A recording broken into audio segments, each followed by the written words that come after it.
Hi, I'm Petra Monaco with the Rebels Den, and with me today I have Ruth Humphreys. And I'm so excited because we connected, as we just discovered, about 5 years ago in a different forum and a different membership. And now I get to feature her on my blog, and I'm so excited. So welcome, Ruth. Oh, thank you so much, and thank you for having me. Yes, it's so exciting to find that we have connected in the past, and it's just Yeah, it it's happens like that, fascinating. doesn't it? So I know a smidgen about what you do because I took a tiny glimpse on your website, and you're a storyteller, and I was intrigued. I was like, oh, that's not what I was expecting, right? Because when people hear Okay. storyteller in the business world, they think copywriter, but that's not what you do. Yeah, absolutely. So I call myself a storyteller for kids and inner kids. And so yeah, just let that one just feel that one for a moment. Um, and it is so I tell stories to actual children, families in person, and online as well. And I also help adults, inner kids, the playful part of each of us, reconnect with what we love to do as a child. So through play, through doodling, through music, through creativity of all different sorts. And I have a wonder-led playground, which is where we go and play online, but hopefully one day it will be actually a real thing as well. Nice. Um, where we reconnect with our childhood dreams basically, and remember what we love to do as a child, and that sort of magical part of us really. So Yeah, I that's it in a nutshell. all right. I really love that because something that comes up in all of my conversations really is that we forget that inner child of us, like the things that we enjoyed, because we're taught in like use your head, be real, be realistic. Like it's all of that we're taught, as we get older, but we forget Mm. to just embody that inner child. And if you could see my office, you would probably be in heaven, because it is my teenage self really shining through, right? Like that is my epitome of play, is my teenage self. So Amazing. so I love that, because we need to do more of that. We need to be able to play. So how Yeah, we do. do you share that or connect with people and tell them, hey, you need to do this, or like, hey, how about you try this? Because people are afraid to connect with their inner child. They are, absolutely, and often for good reason as well. And I absolutely acknowledge that. Um, so we start really light and playful. And I suppose I should just clarify a few Yeah. things. So I am a storyteller. I'm originally actually a librarian, so this is a really uh, so that's why I was very excited about your books as well. Um, so this is where I come into this work, is actually as originally as a librarian and a storyteller within libraries, but always creative as librarians are, always very connected to its kind of spirituality and creativity. And so what I mean is I'm coming in from a very light, playful space for the inner child. And so we start with a very simple question, which is, what did you love to do as a child? yeah. What did you love to do which you would be completely absorbed in? So much so that you would miss somebody calling you for dinner, or miss the school bell, or even like felt as if you were away with the fairies. It's that sort of thing. And so I start by asking that question, is and I don't know if you want to kind of answer that yourself. There's no pressure, but Oh I yeah, love to that's get that's totally people's fine. I responses. don't have a problem with that. I mean, for me, it's definitely like I would burn and I paint, and I'll forget about everything. I'll turn my music on, and I'm just like I'm in that zone. And sometimes it's even web design, because I do freelance web design work, and it's like I'll just get so caught up in it. And next thing I know, my Mm. partner's like, "Hey, it's bedtime," and I'm going, "Oh." And to know that that the day has gone by because I'm in that zone of creating. For me, because for me, web design is an art form too. It's like, you know, bringing somebody else's thing together. And even my wood burnings and my art, like, and I get in this frenzy, like where I'm like, I'll do it for days and everything else just kind of gets neglected.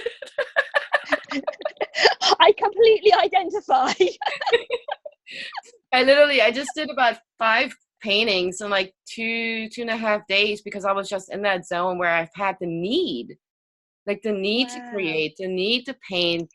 And I don't ever, here's the fun, I don't consider myself a painter. I'm definitely more of a wood burner, but I was like, whoa. And just allowing that, because I know from my childhood, drawing and painting and creating and writing has always been a huge part. Like I can't live without that. Like I just can't. I have to, right? And just absolutely being able to do that. And being in a place to give myself permission to do those things, right? Because that's important. Definitely. Yeah, and it is so important. And yeah, absolutely take. And as I say, you know, like same as me actually. I was so into my doodling and my drawing as a child.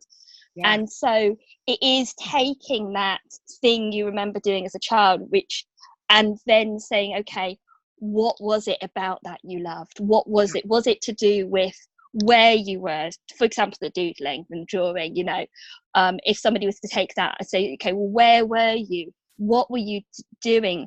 Was it to do with the colours? Was it to do with the fact you were doing it with friends? Or was it to do with the fact that you might be doing it on your own?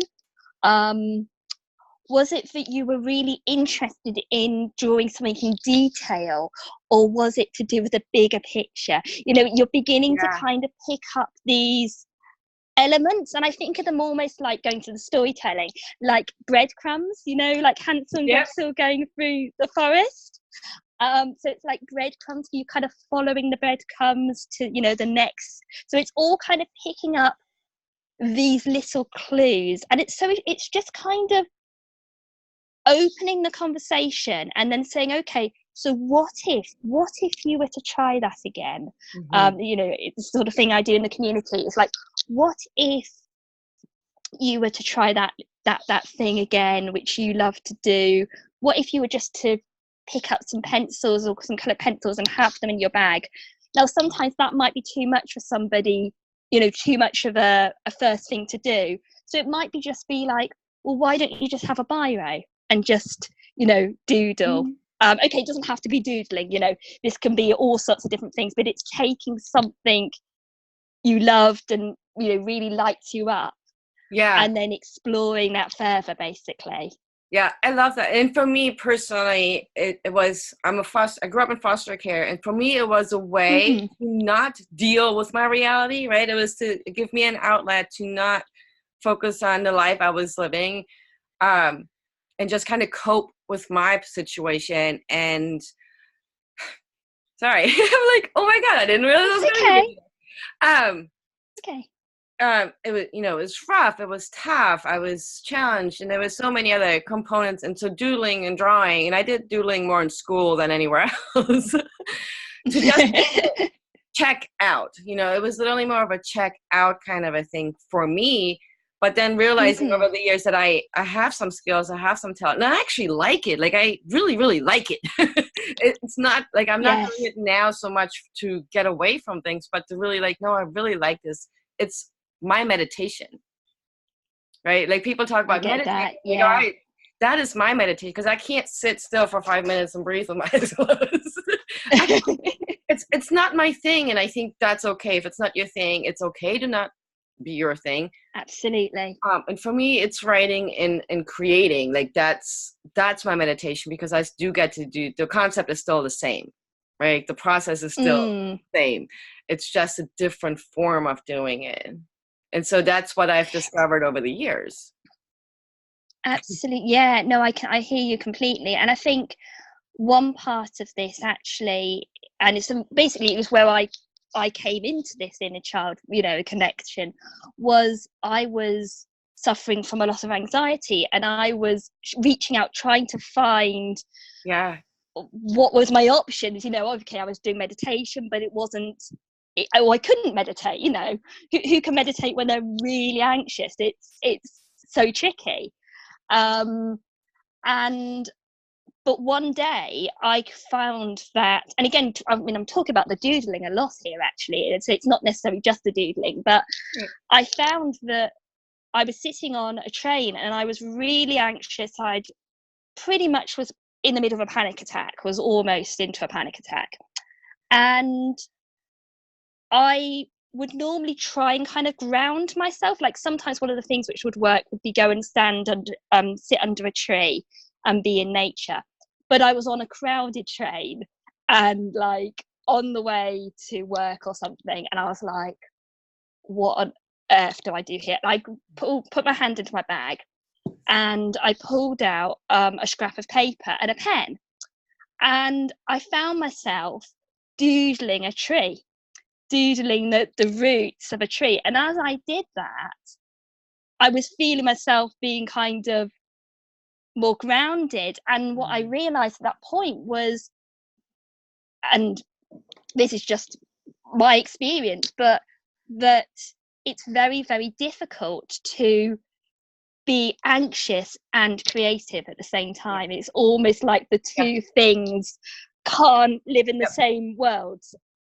And that's absolutely accurate. My son had a few liver transplants and we were spending a lot of time in the hospital. Well, I can't bring my wood burning stuff into the hospital and I can't bring some of this other stuff to the intensive care unit. And I was like, what can I do? As I'm sitting holding vigil while he's trying to fight for his life. It was a rough period for sure. And I found the Zen doodles and doodling, and I was like, oh. And all of a sudden I'm creating doodles and posting them on the doors and people were looking at them. And I was like, oh, like I didn't focus so much on what was wrong, that he was gravely ill. And there was sort of like walking the teeter-totter of not sure what was going to happen. And it helped me cope. It helped me through the day. And so that's, again, I don't use it now as much to help me. I mean, I have days, I have PTSD. So I have days where I'm like, I need to keep sane. Sure. The anxiety, the panic attacks, right? The stressors, the triggers, like I need to find myself and ground myself as you were talking about. And then there's the other side where I truly just love it. Like it's breathing. Art for me is breathing. That's my air. Right? And I guess that's storytelling for you. And I just love I think it is. Yeah, thank you. Yeah, I think it is. I think the storytelling, and actually, I mean, as I'm talking, for me, it is the art as well, actually, doing. And I love that idea of you having the drawings and it helping you in that situation, but also sounds like it was helping other people, putting up those images. That's beautiful. Yeah, it was fascinating. I actually gave a bunch of them away at the end because they wanted them. They wanted them. They're for me to help me cope my day. And they're like, oh, can I have that one? And I'm like, sure. Why not? So, but yeah, so it's just been, I love that we're talking about this because I think so many people who have traumas, no matter how big or small they are, storytelling art is just such an important to our mental health.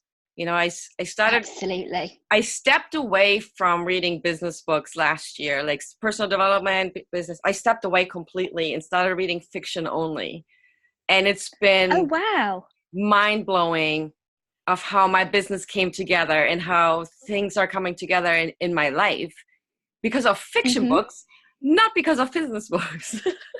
It's that storytelling, right?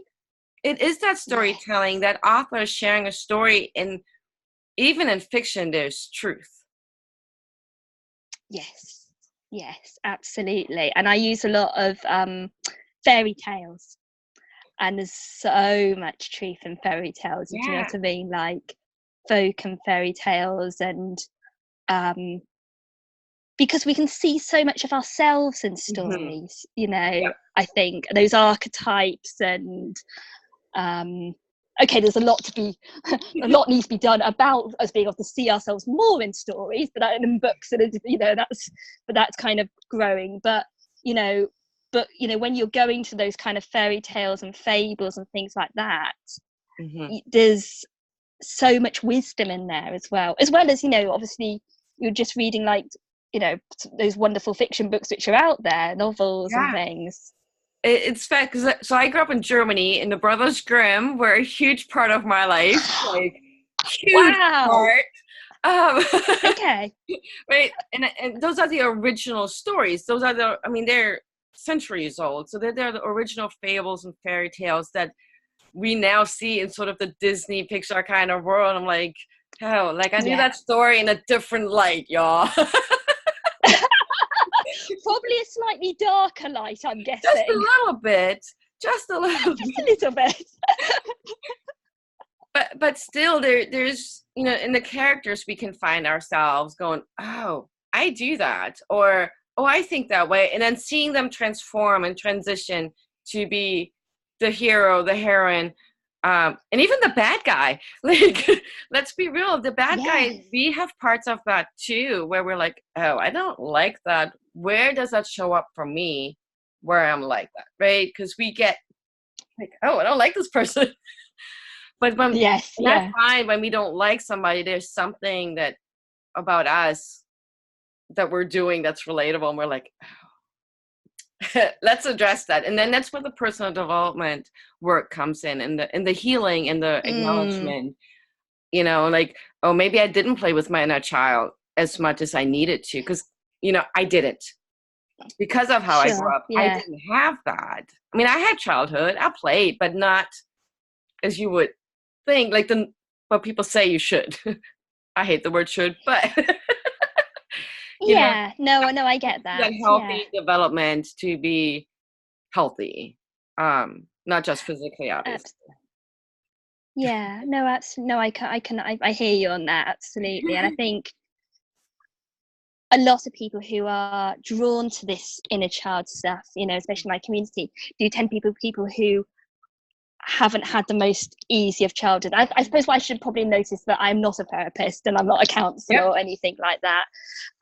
So I do often say to people, whenever they're doing this kind of work, to always look after themselves, and know that there's other help. There's help out there, therapists, counsellors, and always to have a kind of team. It's kind of getting a balance, around that. And also making sure there's not the stigma, which thankfully there is much less of a stigma now than probably, there used to be.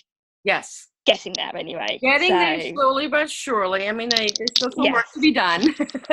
And absolutely. And I think people like you and me help lay that groundwork. You know what I mean? Like, we help that, and then say, because I've had to do that where I was coaching or working with a person, I'm going, I no longer work in this field, and I need to recommend that you need to see somebody professional to help you with that. I can still support you, but you need to get that professional help that I cannot provide, not just to protect me legally and all those other things. It's just no longer the work I do, right? Like, there has to be those boundaries, and we have to be clear about that. So I love that you brought that up, and that you acknowledge that too, because I think it's important that you can get the support and it's a support team. And we hear that in our world, have that support team, whether it's be a counselor, coach, somebody you play with, have storytelling going, play with your inner child, whatever that is, because it is important when we're trying to figure out who we are, discover ourselves, and all the things that have been suppressed for so long for whatever reason. Absolutely. And I think, and another part of my work is like, I mean, it's what we're all doing, really. It's all about how, finding out really who we are and reconnecting with that, clearing away those things which have almost stopped us from being who we are. I mean, you could use different language for that, but and finding our mission, finding our mission and purpose, finding what it is which lights us up, and ultimately, finding where we can really serve in this world in a way which lights us up, in a way which, does bring us joy. and does serve us, but also can help with all these situations within the world, all the different injustices, everything going on with the environment, and finding I'm just quite passionate about this, really, is how we can use our creativity, how we can use, or not necessarily our creativity, but creativity in the widest sense. Even if that's not drawing, even if that's, because we've all got that creative part of ourselves.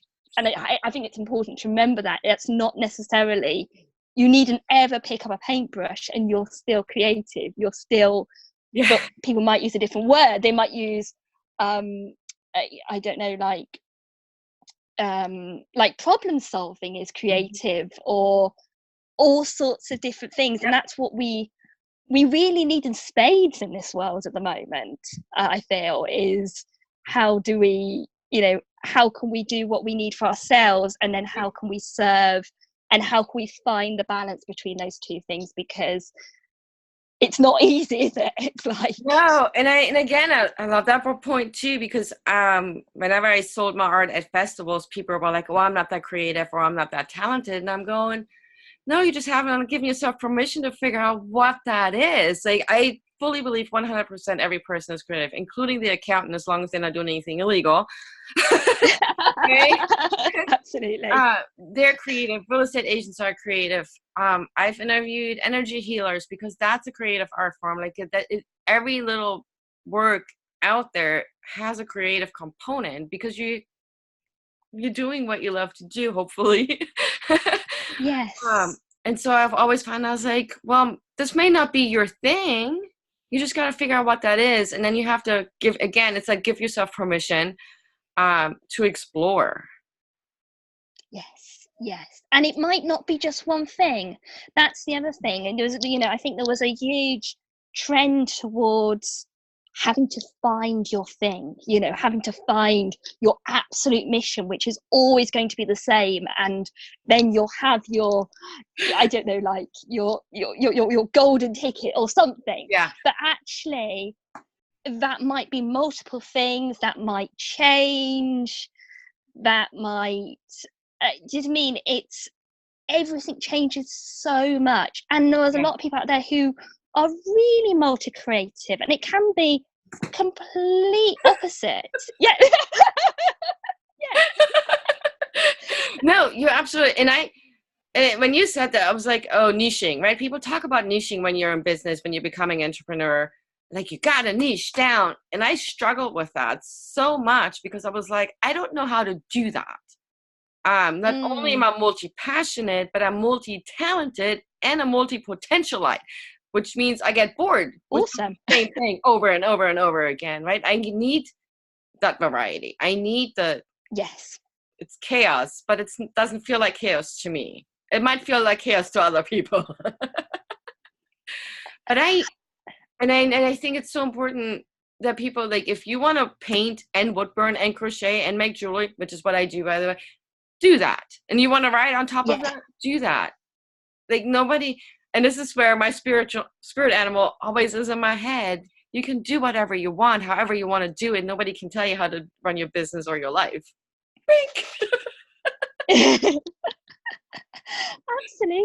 Absolutely. And you kind of niche down within each of those things, actually. Yep. I don't know if that's true for you, but I have quite a wide thing. So I absolutely, obviously, I said originally my original training is as a librarian.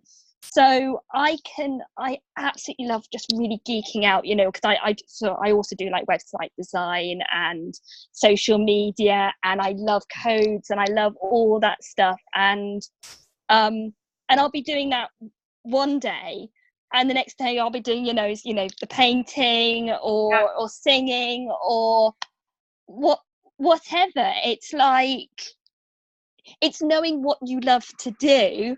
Mm-hmm. And just going, and sometimes those things can incredibly come together in this kind of weird way, and that's actually almost more exciting, because when you're creating new possibilities and new new mixtures, really. It's like, a little bit of this goes into the pot and another bit of this goes into the pot, and suddenly you've created something which didn't exist before. And that's the whole idea, isn't it, really?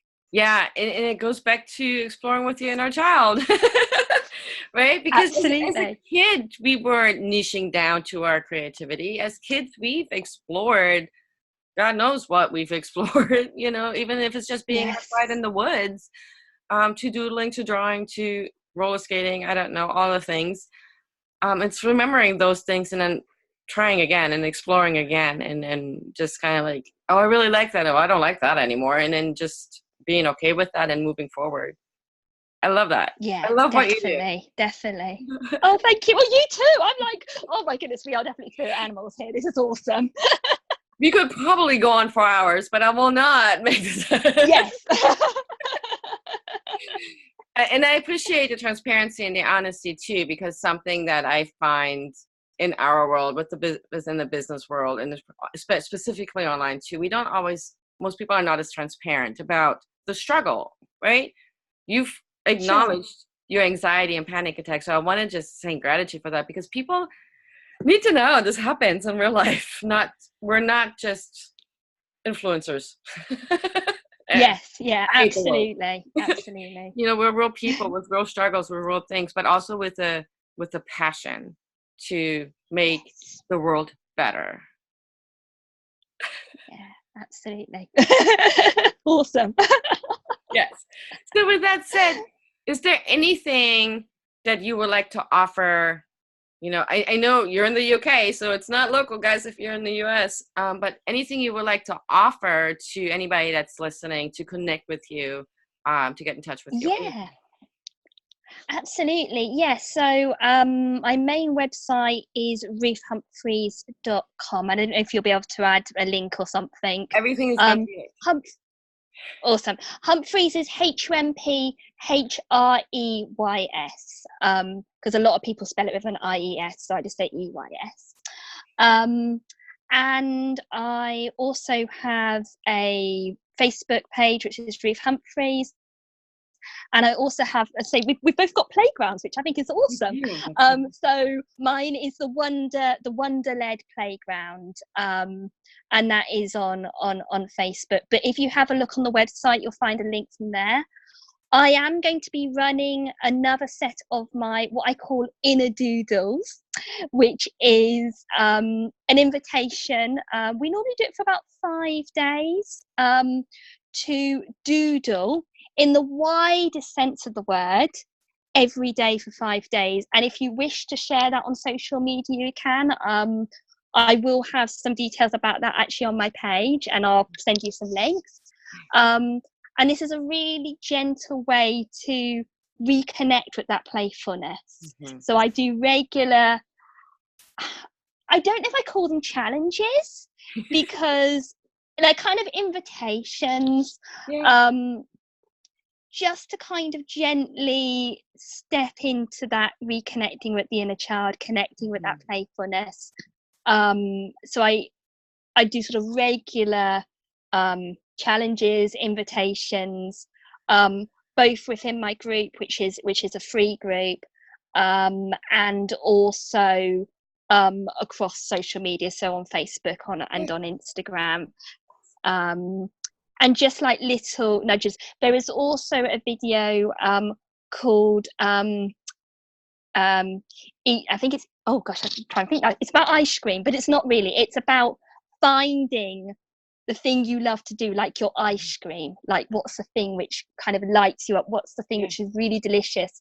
And eating that first, so having that first thing in the morning. So if you imagine having the most wonderful ice cream, or just swap that for whatever would be a really yummy treat, and starting your day with that, so that you played with your inner child first thing in the morning.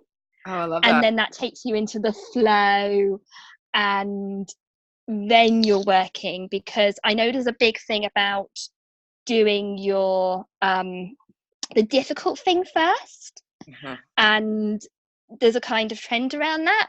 But I think it can also be very beneficial to have a sort of taste of your ice cream in the morning, to having a taste of that thing, in opposed to feeling like you've got to do something and then be treated and then have your afters or your pudding. I love that. Literally, for me, my first thing is my coffee. Like, it's literally my first thing. Like, that's my, like, I'll sit on my futon and I'll drink my coffee, and that's sort of like, that's my ice cream. Like, and I'll ponder, like, what do I need to do today? And how can I stay in that really peaceful flow of things? Because because why not? Yeah, absolutely. No, that's lovely. And that is, it's finding that, so it's kind of like having your coffee and then having the activity. So for me, one of the easiest things is actually to have an inner child playlist. So I have a set of music on Spotify, which also you can follow. I'll send you all these links. And I press it first thing in the morning. It might not be other people's musical taste, but creating something which really connects you, really lights you up, and you set that off going, and it's just easy, and it already puts you into a playful, joyful mode in the morning, and then you do what you need to do for the day, basically. So I love that. Well, yes, everything is going to be linked, so no worries there. Everybody will have thank you. information. Ruth, thank you so much for this conversation. It was absolutely brilliant. Oh, you're welcome. Thank you so much for having me on. It's been absolutely brilliant. Thank you so much.